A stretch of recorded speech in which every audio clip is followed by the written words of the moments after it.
Hello guys, good morning.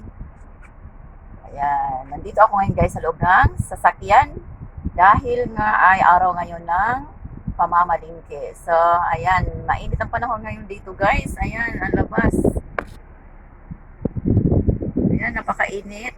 Kaya hindi pwedeng mag-stay sa labas. Kaya nandito ako sa loob ng sasakyan habang hinihintay ko ang aming, ayan, ang magbaniho. Punta ng supermarket. So, ayan guys. So, ayan yung labas.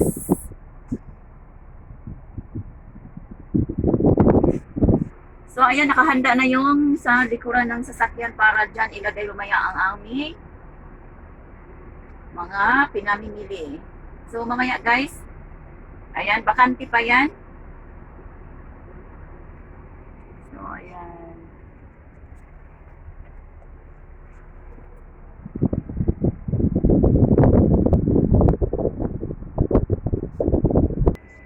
So, ayan, napakainit sa labas. So, lumabas ako guys kasi, ayan, wala pa naman yung nagmamaniho sa sasakyan namin. So, ayan ang paligid, napakainit.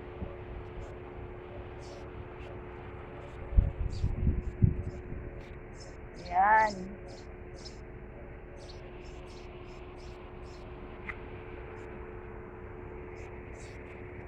So, maglakad-lakad muna habang naghihintay sa driver.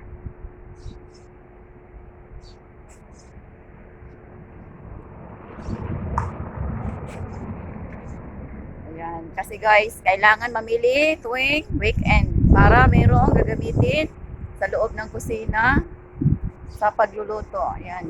Kaya ako ay mamamalingke.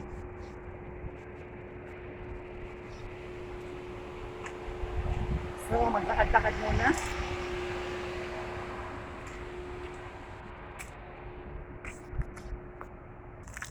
So, ayan guys, maglakad-lakad muna tayo dito dahil mayroong garden dito. Malapit sa, ayan, sa parking area. So, ayan, nilinis na dati ang dumi, ang kalat ng mga dahong tuyo, ng mga puno. So, ayan ang puno guys, dahil nga ay summer ngayon. Kaya ayan ang mga dahon guys na, ayan. Pero guys, buhay yan. So, ayan, ang daming mga tuyong dahon. So, ayan. So, andito ako ngayon sa gitna ng mga punong kahoy. So, ayan. O, di ba ang ganda? So, hindi masyado mainit guys. Dito, tanghali ngayon guys, pero hindi gaano mainit dahil nandito ako sa gitna ng mga punong kahoy. Ayan. At doon ay mga palaruan. So, ayan. So, ayan guys. Thank you for watching. Ayan. So, ito ay buhay pa naman. Ayan. Yung ano, yung ibang mga punong kahoy, ayan. Yung na green pa rin. Pero yung mga matatanda na punong kahoy ay mga, ayan. Wala nang dahon. Mga tuyo na. So, pero buhay pa yan guys. So, thank you for watching guys. Ayan. Thank you.